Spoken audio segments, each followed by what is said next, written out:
Guys है आज चाहिँ म बाइकतिर जाँदैछु। यो ब्लग हेर्नु चाहिँ अब कस्तो हुन्छ। मेरो बाइक चाहिँ त्यहाँ छ। म सके मेरो काका पनि जान आँट्दै हुन्छ। उहाँ चाहिँ आउँदै हुन्छ उता परबाट। हामी चाहिँ फुल्ली अफरोडिङको बाटो है आउँदै हुन्छ।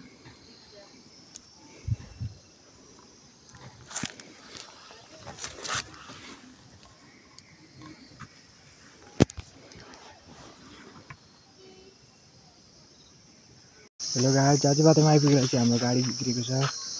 के भयो थाहा छैन, धुवा आउँदैछ है त। अब ग्यारेजतिर लग्न आँटेछौँ।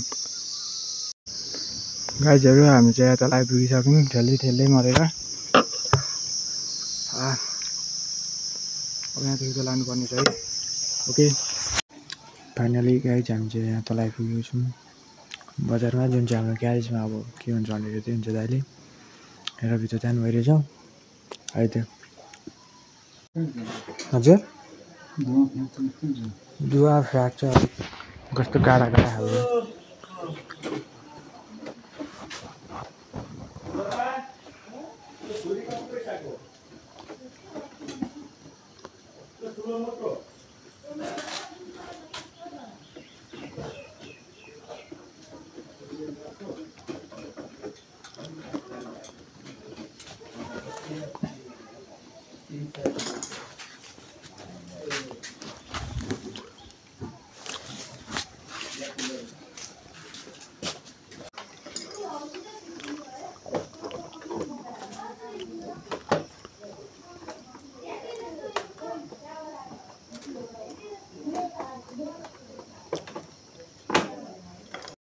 फाइनली गाइज गाडी बनिसकेर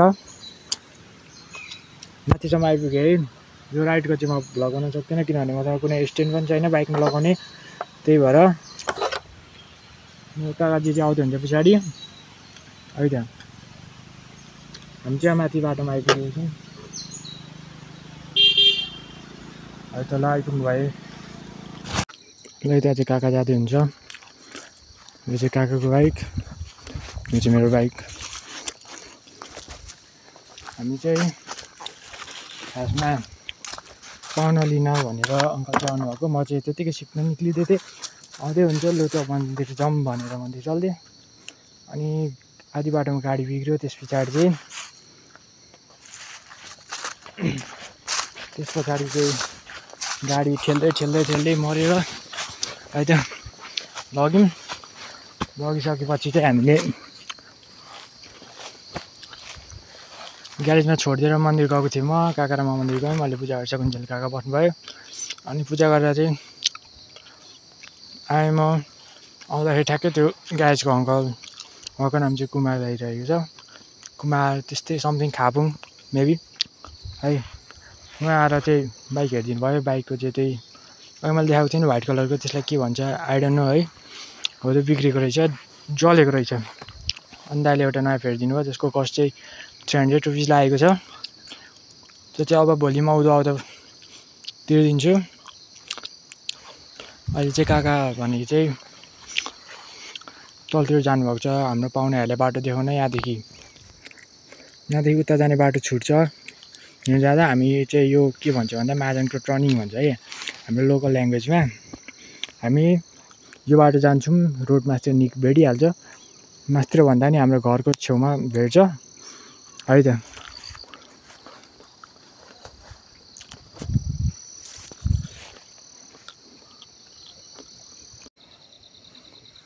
फाइनली गाइज हामी चाहिँ घर आइपुग्न आँटेको छौँ है। काका चाहिँ आउँदै हुन्छ। यहाँदेखि अर्को बाटो छुटिन्छ। यो जाँदा जाने हाम्रो यो ओलेको छिर्नको लागि यो एउटा बाटो लिन सकिन्छ भने अर्को पनि छ यहाँ माथि चोकटी डाँडा भन्ने ठाउँमा।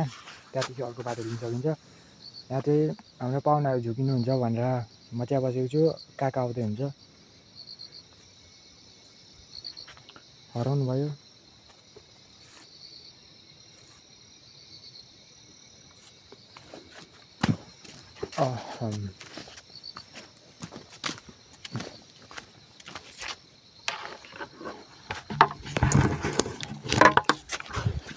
हेलमेट वासेबल थिएन, त्यही पनि धोएको थिएँ आज, तर पनि सुकिहालेछ है। के हुन्छ यसको नेगेटिभ इम्प्याक्ट अब हेरौँ है।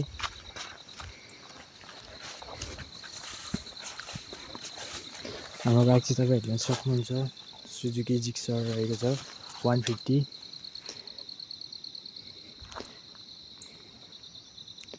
खासमा चाहिँ अनरोडिङको लागि हो, तर अफरोडिङ पनि खतरा हान्छ क्या अहिले। खासै बिस्तारै म क्यामेरा स्ट्यान्ड किनेर चाहिँ तपाईँहरूलाई म एकदमै सही तरिकाले भ्लग बनाएर देखाउनेछु, जुन चाहिँ मेरो राइडिङ एक्सपिरियन्स तपाईँहरूसँग सेयर गर्नेछु है त। अब चाहिँ घर आइपुग्न आँटेँ।